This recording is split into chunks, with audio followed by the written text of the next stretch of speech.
നമ്മുടെ chief guest Bobby മണമ്പ്ലാക്കളച്ചൻ, principal ഡെനോയച്ചൻ, വൈസ് പ്രിൻസിപ്പൽ ബിനോയ് അച്ഛൻ, വത്സമ്മ ചേച്ചി, സ്റ്റേജിലും മറ്റ് സദസ്സിലും വിധിച്ചിരിക്കുന്ന വിശിഷ്ട വ്യക്തികളെ, കഴിഞ്ഞ 3 വർഷക്കാലം ഈ സ്കൂളിൻ്റെ പ്രിൻസിപ്പളായിരുന്നുകൊണ്ട് നമ്മുടെ ഇടവകയ്ക്കും നമ്മുടെ സ്കൂളിനും വളരെയധികം അനുഗ്രഹം, ദൈവത്തിൻ്റെ അനുഗ്രഹം ഡെനോയച്ചൻ വഴി നമുക്ക് ലഭിക്കുകയുണ്ടായി.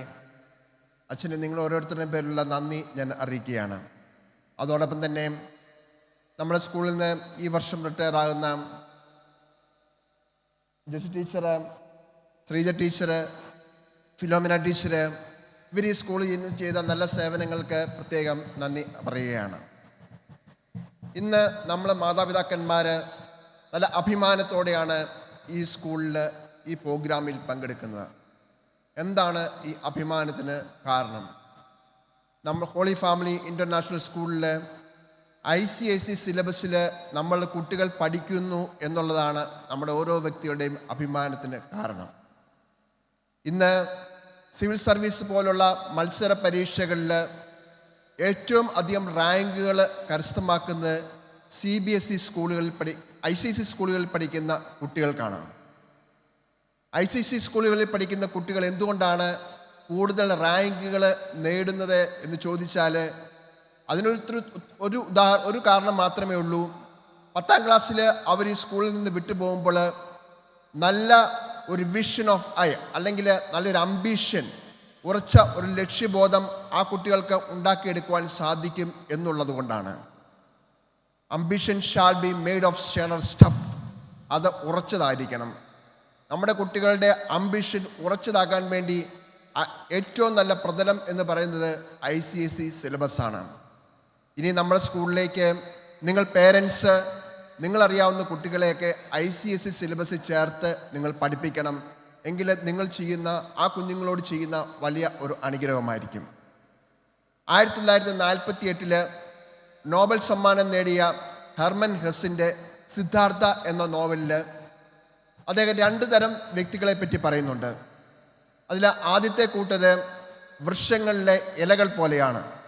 വൃക്ഷങ്ങൾ തളിർക്കും, ഇലകളുണ്ടാകും, കുറച്ചു കാലം കഴിയുമ്പോൾ ആ ഇലകൾ പഴുക്കും, നിലത്ത് വീണ് മണ്ണിൽ അരിഞ്ഞു ചേരും. എന്നാൽ രണ്ടാമത്തെ കൂട്ടർ അങ്ങനെയല്ല.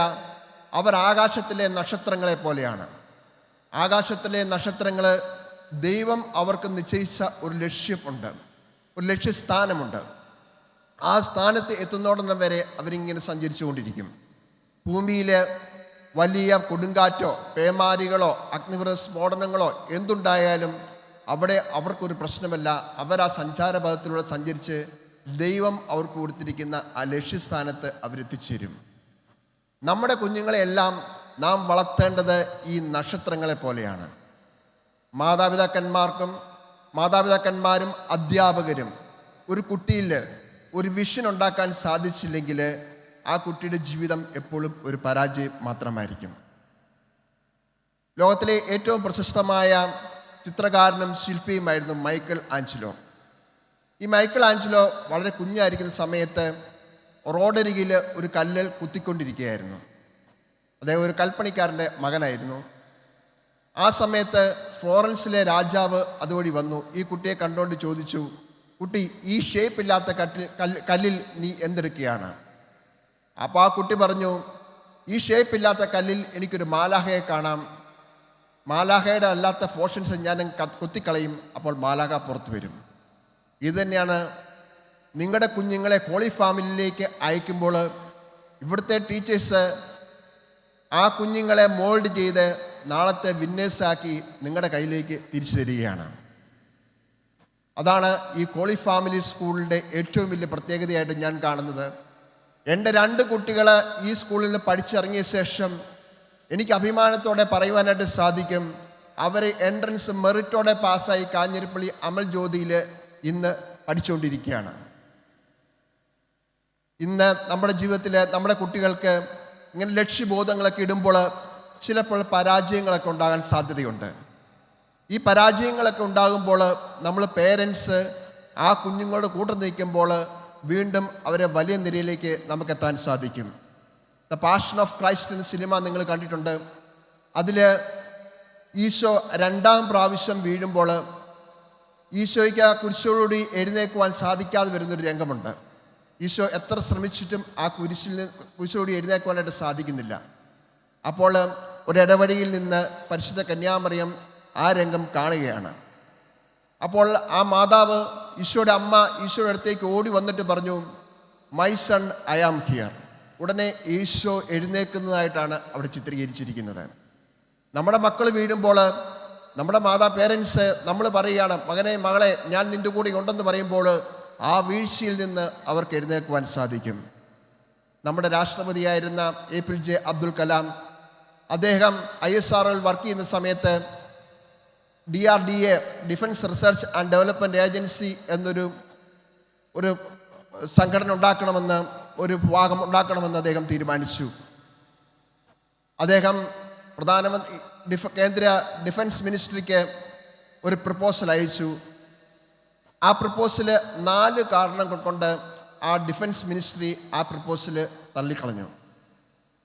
അബ്ദുൽ കലാം ഭഗ്നാശനായി, അദ്ദേഹത്തിന് ഉറക്കമില്ല, ഭക്ഷണം കഴിക്കുന്നില്ല, അദ്ദേഹം ഒരു പരാജിതനായിട്ട് അവിടെ അവതരിക്കുകയാണ്. അപ്പോൾ അന്നത്തെ ISRO ചെയർമാനായിരുന്ന സതീഷ് ധവാന് അബ്ദുൽ കലാമിനെ വിളിച്ചു പറഞ്ഞു, എൻ്റെ കലാമെ, നീ എന്തിനാണ് പേടിക്കുന്നത്? 4 കാരണങ്ങൾ കൊണ്ടാണ് നിന്റെ പ്രപ്പോസൽ കേന്ദ്ര മിനിസ്ട്രി തള്ളിക്കളഞ്ഞിരിക്കുന്നത്. അതുകൊണ്ട് ആ 4 കാര്യങ്ങൾക്ക് ഒരു ക്ലിയറൻസ് കൊടുത്ത് നീ വീണ്ടും ആ പ്രപ്പോസൽ അയക്കാൻ പറഞ്ഞു. കലാം വീണ്ടും ആ പ്രപ്പോസൽ അയച്ചു. സെൻട്രൽ മിനിസ്ട്രി അത് അംഗീകരിച്ചു. അന്നത്തെ ഡിഫൻസ് മിനിസ്ട്രിയുടെ ചാർജ് വഹിച്ചിരുന്ന പ്രധാനമന്ത്രി ഇന്ദിരാഗാന്ധി ഈ ചെറുപ്പക്കാരനെ കാണണമെന്ന് ആഗ്രഹിച്ചു. സതീഷ് ധവാൻ അബ്ദുൽ കലാമിനെ വിളിച്ചു പറഞ്ഞു, നിന്റെ പ്രധാനമന്ത്രിക്ക് കാണണം, നീ പോയി പ്രധാനമന്ത്രിയെ കാണാൻ പറഞ്ഞു. അപ്പോൾ സതീഷ് ധവാനോട് അബ്ദുൽ കലാം പറഞ്ഞു, എൻ്റെ സാറേ, എനിക്കൊരു നല്ല ഷൂസ് ഇല്ല, നല്ലൊരു ഡ്രസ്സില്ല, കീറിപ്പറഞ്ഞ് ചപ്പൽ വിട്ടുകൊണ്ടാണ് ഞാൻ നടക്കുന്നത്, ഞാൻ എങ്ങനെ ഈ വേഷത്തിൽ പ്രധാനമന്ത്രിയെ കാണും? അപ്പോൾ സതീഷ് ധവാൻ പറഞ്ഞു, you are sufficiently dressed with success. വിജയം ആവശ്യമായ വസ്ത്രം നിനക്ക് നൽകിയിട്ടുണ്ട്, നീ പോയി പ്രധാനമന്ത്രിയെ കാണണം. കലാം പോയി പ്രധാനമന്ത്രിയെ കണ്ടു. ഇന്ദിരാഗാന്ധി എഴുന്നേറ്റ് നിന്ന് സ്വീകരിച്ചെന്ന് പറഞ്ഞു, you are appointed the first director of DRDA. ഇന്ന് അദ്ദേഹം പറഞ്ഞൊരു വാക്കുണ്ട്, എൻ്റെ എന്ന വാക്കിൻ്റെ അർത്ഥം അവസാനമല്ല, എഫർട്ട് നെവർ ഡൈസ് എന്നാണ്. നമ്മൾ ഒരിക്കൽ പരാജയപ്പെട്ടു പോയാലും വീണ്ടും നമ്മൾ പരിശ്രമിക്കുകയാണെങ്കിൽ ആ പരാജയത്തെ വിജയമാക്കി ദൈവം നമ്മുടെ കരങ്ങളിൽ ആ ലക്ഷ്യം എത്തിച്ചു തരും. പ്രിയമുള്ള കുഞ്ഞുങ്ങളെ, മാതാപിതാക്കന്മാരെ, നിങ്ങളുടെ കുഞ്ഞുങ്ങളെ നല്ല ലക്ഷ്യബോധത്തോടെ ഈ ICC സ്കൂളിൽ വിട്ട് പഠിപ്പിക്കുവാനുള്ള അനുഗ്രഹം ദൈവം ഓരോരുത്തർക്കും നൽകട്ടെ.